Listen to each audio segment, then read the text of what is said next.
ഈ വർക്കിംഗ് മോംസിൻ്റെ ഒരു പ്രത്യേകതയുണ്ട്. പ്രത്യേകതയല്ല, അവരുടെ ഒരു ഗതികേട് എന്ന് വേണമെങ്കിൽ പറയാം. നമ്മൾ നന്നായിട്ട് ടയേർഡായിട്ട് വീട്ടിലേക്ക് വരുന്ന സമയത്ത് ഒരു ഗ്ലാസ് ചായ ഇട്ട് തരാൻ പോലും ആരും ഉണ്ടാവില്ല. Until and unless you have A paid made. പൈസ കൊടുത്ത് ആരെങ്കിലും നിർത്തിയിട്ടുണ്ടെങ്കിൽ അവർ ചായ ഇട്ട് തരുമായിരിക്കും. പക്ഷേ ഇതൊരു ടിപ്പിക്കൽ മിഡിൽ ക്ലാസ്സിനെ കുറിച്ചാണ് കേട്ടോ ഞാൻ പറയുന്നത്. അവർക്ക് ചായ വെച്ചതരാനൊന്നും ആരും ഉണ്ടാവില്ല. അപ്പം അങ്ങനത്തെ ഒരാളാണ് ഞാനും. ഞാൻ തന്നെ വീട്ടിൽ പോയി കഴിഞ്ഞാൽ മാത്രം പോരാ, മോളും ഹസ്ബൻഡും എല്ലാവരും വിശന്നിരിക്കുമായിരിക്കും. എനിക്ക് ഫുഡ് വേണ്ടാന്ന് വിചാരിച്ചാൽ പോലും നടക്കണ കാര്യമല്ല. അപ്പം പിന്നെ എന്തേലൊന്നും തട്ടിക്കൂട്ടി അവരുടെ വിശപ്പും എൻ്റെ വിശപ്പും എൻ്റെ എന്താ പറയുക ആ ടയർഡ്നെസ്സും ഒക്കെ മാറ്റിയേ മതിയാവുള്ളൂ. അപ്പോൾ അങ്ങനത്തെ ഒരു ദിവസമാണ് നമ്മൾ ഈ പരിപാടിക്ക് തുടങ്ങിയിട്ടുള്ളത്. ആകെ അങ്ങനത്തെ ദിവസം ഫ്രിഡ്ജിൽ വേറെ ഒന്നും കാണുകയില്ല. ഒത്തിരി ചൂടാക്കി കഴിക്കാമെന്ന് വിചാരിച്ചാൽ പോലും ഒന്നും ഉണ്ടാവില്ല. അപ്പം പിന്നെ കുറച്ച് മക്രോണി ഇരിപ്പുണ്ടായിരുന്നു. അപ്പോൾ അത് വെച്ച് എന്തെങ്കിലും ചെയ്യാമെന്ന് വിചാരിച്ചാണ് പരിപാടി തുടങ്ങിയിട്ടുള്ളത്. മക്രോണിയൊക്കെ വേവിക്കാൻ വേണ്ടി വെച്ചിട്ടുണ്ട്. മക്രോണിയുടെ റെസിപ്പിയൊക്കെ എല്ലാവർക്കും അറിയാൻ പറ്റും. പക്ഷേ ഇത് മക്രോണിയുടെ റെസിപ്പി മാത്രമൊന്നുമല്ല, ചില ലൈഫ് മൊമെൻറ്റ്സും കൂടി ഞാനിതിൽ പറയുന്നുണ്ട്. അതിനായിട്ട് വേണ്ടിയിട്ടുള്ള കുറച്ച് വെജിറ്റബിൾസ് എടുത്തിട്ടുണ്ട്. നമുക്ക് ഉള്ളിയും ക്യാരറ്റും പിന്നെ എന്തൊക്കെ വെജിറ്റബിൾസ് ആണോ നിങ്ങൾക്ക് ഇഷ്ടമുള്ള അതൊക്കെ ചേർക്കാം. ഞാനിപ്പം ആകെ 3 ചേർക്കുന്നുള്ളൂ. ഉള്ളി, ക്യാരറ്റ്, ക്യാപ്സിക്കം, പച്ചമുളക് 4 ഓക്കെ. അപ്പോൾ ഇതെല്ലാം ചെറുതായിട്ട് കട്ട് ചെയ്ത് വെക്കാം.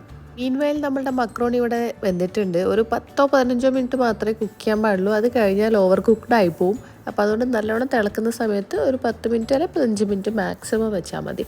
അത് കഴിഞ്ഞിട്ട് നമുക്കത് വാർത്തെടുക്കാം. അത് കഴിഞ്ഞ് ഞാനൊരു പാൻ വെച്ചിട്ടുണ്ട്. അതിലേക്ക് നമുക്ക് കുറച്ച് സൺഫ്ലവർ ഓയിൽ തന്നെ ഒഴിച്ചു കൊടുത്തിട്ട് ഗാർലിക്കും ഇഞ്ചിയും പച്ചമുളകും കൂടെ ചേർത്ത് കൊടുക്കാം. അത് നന്നായിട്ടൊന്ന് വേണ്ടി വരുമ്പോൾ നമ്മളുടെ ഈ വെജിറ്റബിൾസ് നമുക്ക് ഓരോന്നായിട്ട് ഇട്ട് കൊടുക്കാം. ക്യാപ്സിക്കം ലാസ്റ്റ് ഇട്ടാൽ മതി. ക്യാപ്സിക്കം പെട്ടെന്ന് വെന്ത് പോകുന്ന പോലത്തെ ടൈപ്പാണ്. ഈ വീട്ടിലൊരു പ്രത്യേകതയുണ്ട്. വിശന്ന് കഴിഞ്ഞാൽ ആർക്കും അത് വിശപ്പാന്ന് മനസ്സിലാവുകയില്ല. നല്ലൊരു ദേഷ്യത്തിൻ്റെ ഒരു തുടക്കമായിട്ട് വരാറുണ്ട്. അത് ഈ വീട്ടിലെ മാത്രം പ്രത്യേകതയാണോ നിങ്ങൾക്ക് എല്ലാവർക്കും ഉണ്ടോ എന്നറിയില്ല. ഉണ്ടെങ്കിൽ കമൻറ്റ് ചെയ്യുക. ഇവിടെ എല്ലാവരും വിശന്ന് കഴിഞ്ഞാൽ ഭയങ്കരമായിട്ട് ചെറിയൊരു കാര്യത്തിന് വരെ ദേഷ്യം പിടിക്കും. മോൾക്കാണെങ്കിൽ കൂടി അതാണ് അവസ്ഥ. സിമ്പിളായിട്ടുള്ള എന്തെങ്കിലും കാര്യമായിരിക്കും, അതിന് വേണ്ടി പൊട്ടിത്തെറിക്കും. അങ്ങനെ ഒരു ദേഷ്യം വരുന്ന ടൈമിൽ തന്നെ നമ്മൾ അങ്ങോട്ടും ഇങ്ങോട്ടും ചോദിക്കും, നിങ്ങൾക്ക് വിശക്കുന്നുണ്ടോ, ഞാൻ എന്തെങ്കിലും ഉണ്ടാക്കി തരട്ടെ, അങ്ങോട്ടും ഇങ്ങോട്ടും ചോദിച്ചിട്ട് ആ പ്രശ്നം അവിടെ തീർക്കാണ്ട്. പിന്നെ പൊതുവേ നമ്മൾ അധികം വിശക്കാൻ വേണ്ടി നിൽക്കാറില്ല. ടൈമിന് ഫുഡ് കഴിക്കാമെന്നാണ് നമ്മളുടെ ഒരു രീതി. അത് വിശന്നാലും ഇല്ലെങ്കിലും കഴിക്കുക, അത്രേ ഉള്ളൂ. അതുകൊണ്ട് തന്നെ അടിയും വലിയ പ്രശ്നമില്ലാണ്ട് പോകുന്നുണ്ട്. അടി അങ്ങനെ ഉണ്ടാവാറില്ല. അപ്പോൾ നമ്മൾ ഈ മക്രോണിയിലേക്ക് ആ മസാലയിലേക്ക് കുറച്ച് തക്കാളിയും കൂടി ഇട്ട് കൊടുക്കുന്നുണ്ട്. ഉള്ളിയൊക്കെ നന്നായിട്ട് വാടി വന്നിട്ടുണ്ട്. ഉള്ളിയും ക്യാരറ്റും മാത്രമേ ഇട്ട് കൊടുത്തിട്ടുണ്ടായിരുന്നുള്ളൂ.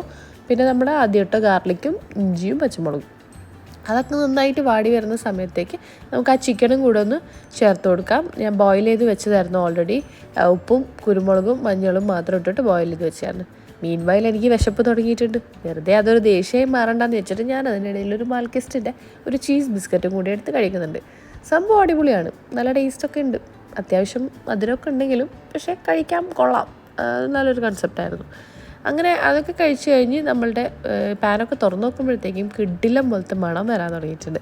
പിന്നെ ഇവിടെ എല്ലാവർക്കും വിശപ്പായി ഭ്രാന്തായി ഒക്കെ കൂടെ പ്രശ്നമാക്കാൻ തുടങ്ങി. അങ്ങനെ നമ്മൾ കുറച്ച് സോയ സോസും കൂടെ ആഡ് ചെയ്ത് കൊടുക്കുന്നുണ്ട്. പിന്നെ കുറച്ച് ചില്ലീസ് ടൊമാറ്റോ കെച്ചപ്പാണ് ആഡ് ചെയ്യുന്നത്. ടൊമാറ്റോ ഓൾറെഡി ആഡ് ചെയ്തിട്ടുണ്ട്, അപ്പോൾ കുറച്ച് മാത്രം ആഡ് ചെയ്താൽ മതി. പിന്നെ ഞാൻ പാസ്ത സീസണിങ് ആഡ് ചെയ്യുന്നുണ്ട്. അതിനൊരു ചെറിയൊരു മണം വരാൻ വേണ്ടിയിട്ടാണ്. നല്ല ടേസ്റ്റ് ആയിരിക്കും അങ്ങനത്തെ ഒരു സ്മെല്ലൊക്കെ ഉണ്ടാകുമ്പോൾ കഴിക്കാൻ വേണ്ടിയിട്ട്. പ്രത്യേകിച്ച് ഓവർ നമ്മൾ മസാലയൊക്കെ ഇട്ടിട്ടുള്ളൊരു രൂപമല്ല ഉദ്ദേശിക്കുന്നത്. ഒത്തിരി ചീസി ആയിട്ടുള്ളതും അല്ല. ജസ്റ്റ് ഒരു സട്ടിലായിട്ടുള്ള ഒരു ഇറ്റാലിയൻ ലൈക്ക് കൈൻഡ് ഓഫ് മക്രോണിയാണ് ഉണ്ടാക്കുന്നത്.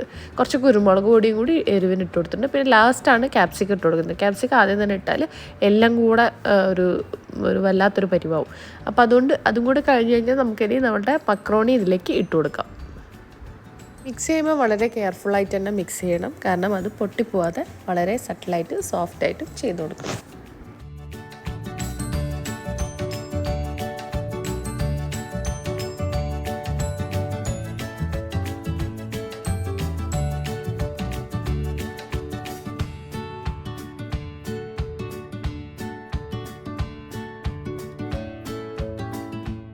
അപ്പം നമ്മൾ ചിക്കൻ മക്രോണി ഇവിടെ റെഡി ആയിട്ടുണ്ട്. കാണുമ്പോൾ തന്നെ അറിയുന്നില്ലേ, നല്ല പെർഫെക്റ്റ്ലി കുക്ക്ഡാണ്. ഒന്നും ഒട്ടി ഒട്ടി നിൽക്കുന്നില്ല, എല്ലാം വേറിട്ട് തന്നെ നിൽക്കുന്നതുകൊണ്ട് എല്ലാം അടിപൊളിയായിട്ടുണ്ട് കാണാൻ വേണ്ടിയിട്ട്. ഇനിയിപ്പോൾ കഴിച്ചു നോക്കിയാലല്ലേ അറിയൂ ഇതിൻ്റെ വിശേഷങ്ങൾ എങ്ങനെയാണെന്നുള്ളത്. ഈ ഒരു ടൈമിൽ നിങ്ങൾക്ക് വേണമെങ്കിൽ മല്ലിയില ആഡ് ചെയ്ത് കൊടുക്കാം, പിന്നെ ചീസ് ആഡ് ചെയ്ത് കൊടുക്കാം.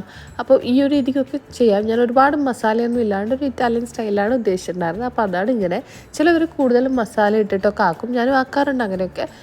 ചിക്കൻ ഒക്കെ നന്നായിട്ട് ഗ്രേവി ആക്കുന്ന പോലെ ആക്കിയിട്ട് ഇത് ആഡ് ചെയ്ത് കൊടുക്കാറുണ്ട്, അതും ടേസ്റ്റ് ഉണ്ടാവാറുണ്ട്. അപ്പോൾ ഹസ്ബൻഡാണ് ഇന്ന് നന്നായിട്ട് വിശന്നിരിക്കുന്നത്. വെറുതെ ഒരു ആങ്കർ ഇഷ്യൂസിന് നമ്മളെന്തിനാ വഴി ഒരുക്കുന്നത് വെച്ചിട്ട് പുള്ളിക്കാൻ ആദ്യം കൊടുത്തിട്ടുണ്ട്.